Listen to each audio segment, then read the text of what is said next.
Tommy's gonna taste the gin so that you don't have to. Let's just save your money, yeah, that's what Tommy wants.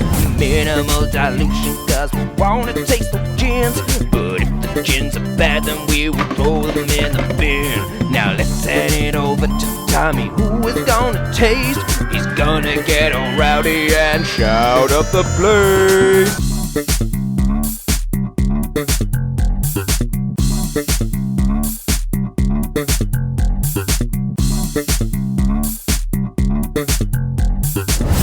What's up, bellends? Check it out, it's Tommy Tastes, where I'm tasting the gin so that you don't have to. But how do we like that gin? We like it neat! Let's crack on and taste!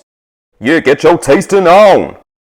This week, it's a super special episode where I will be covering pretty bottles. But one pretty bottle in particular, and that is the pretty bottle of Twisted Nose Gin. I have never tried this gin, and I have bought this gin completely on the strength of how pretty this bottle is. Get it up to the camera there so that you can have a nice look. It's got this kind of rippled effect on the front, kind of similar to the, I think, mermaid gin that comes from the Isle of Wight. And Twisted Nose may be a little bit of a strange name for a gin. It's all to do with the main botanical that's comprised into this, not the juniper, the one that comes after that, which is, in this case, watercress. And the direct translation from the Roman name for watercress comes out as Twisted Nose. This gin, I have to say, has won tons of awards already. So I think it got like a gold in San Francisco, golds elsewhere.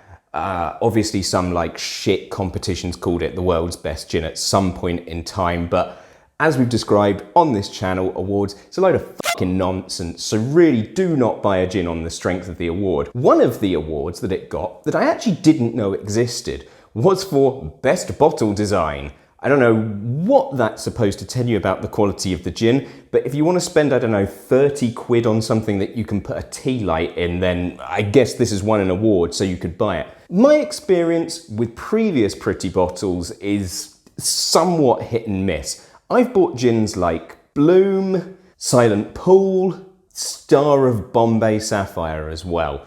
And now, it's not that the gins are bad, but they're certainly not as good as the bottles that they come in. Actually, I take that back. I'm going to call out Silent Pool. Silent Pool, you're a load of shit, and you're a load of shit as well because you have to pay someone like Phil Schofield to endorse your gin. Who is Phil Schofield, and why should I give a shit why he likes gin? I know that he tweets out stuff for Waitrose Wine Club, but Silent Pool, get a fucking grip. It's not 1985. He's not talking to Gordon the Gopher anymore. He's just on This Morning handing out known paedophiles to David Cameron. Isn't that what he does now?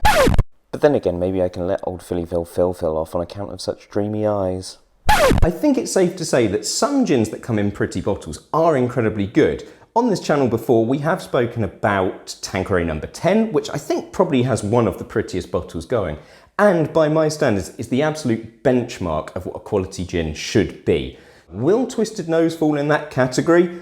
Who knows? Other things to know are your botanicals. So along with juniper, which is not the heaviest juniper mix with this gin, you've got things like cassia bark, the watercress that we've already mentioned, grapefruit peel. In total, there's 10 botanicals that go into here. Nothing truly groundbreaking. One of the things that's already a little bit difficult for me to swallow about this gin is the fact that it is only 40%. I've spoken about how I'm really looking for a benchmark of 43 plus before.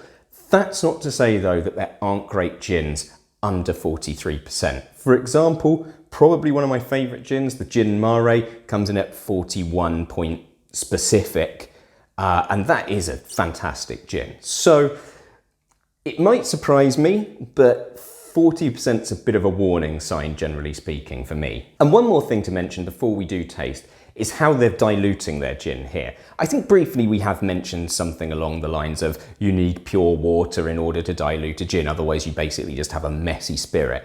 Well, in Hampshire, where this is distilled, it comes from kind of a perfectly purified water source with this kind of chalk soil that they've got there. So it is incredibly pure water.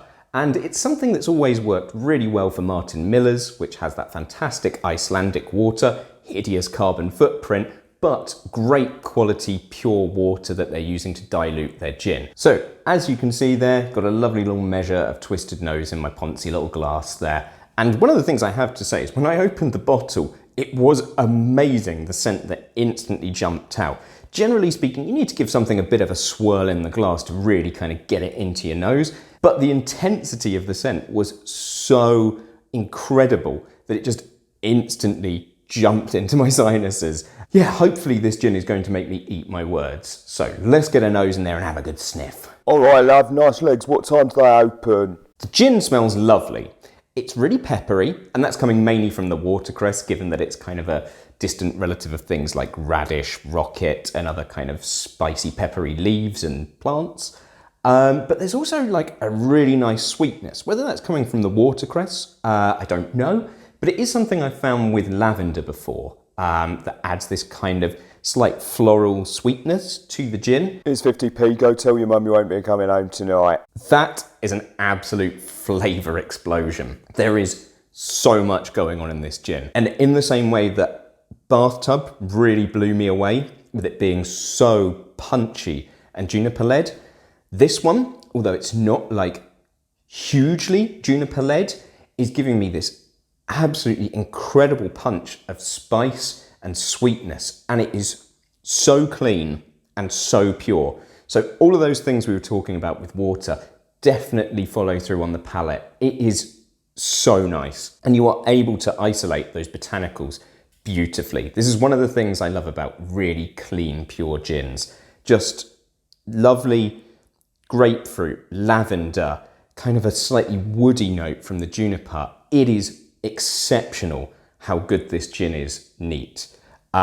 Even people who I don't think are neat gin drinkers could go on to this. It's not to say that it's not alcoholic. You do feel that alcoholic weight, and you definitely do get a bit of a background taste of alcohol, like you do with most gins. But the flavour that's there is so fucking good. Let's get some ice in there and taste again. You ugly bird, why can't you look like her?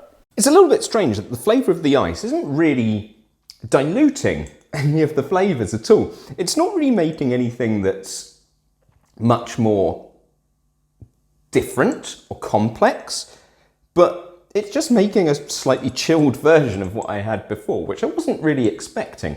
Possibly it's given it a longer, spicier finish, where it felt a touch more alcoholic before. I mean, it stands up to dilution incredibly. I would have liked to have seen a little more change with it, but I'll take that. So let's get some water in there and see what happens next.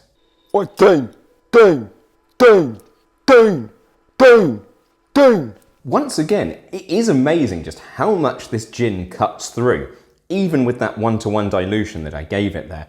And it has exactly the same flavour. It is incredible how this just refuses to change in any way. I'm not saying that's a bad thing. It's really incredible that you can kind of dilute it and have a longer drink and be assured that you're getting that flavour that was as pure as it was ever going to be when you drank it neat. But it's a little underwhelming because I do love seeing how it changes with different dilutions and different rates of dilution, because I'm an absolute fucking dweeb.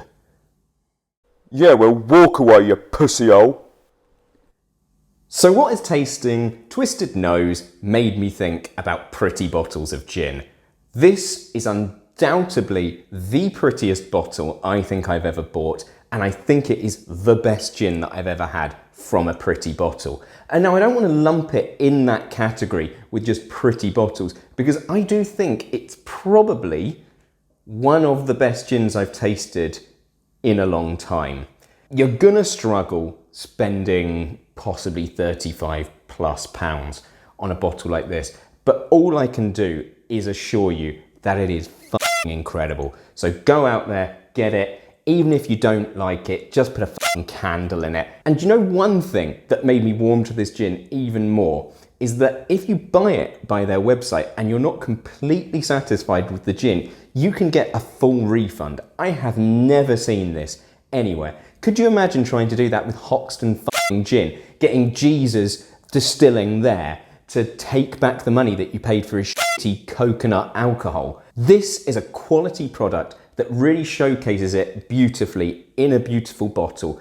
Do not even be concerned about the 40% alcohol level, because there is nothing about this that suggests it is weak or that it needs more alcohol in order to amplify the flavours. They are there. They are fucking present.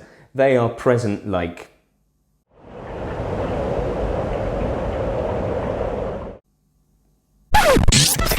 I hope that this gin twists your nose and it twists your arm into buying it. Is that an expression? I don't even know anymore. Peace out, distillation dogs. Twisted nose, twisted nose. Yeah, like and subscribe, girl. Like and subscribe. What? Like and subscribe. Work it out.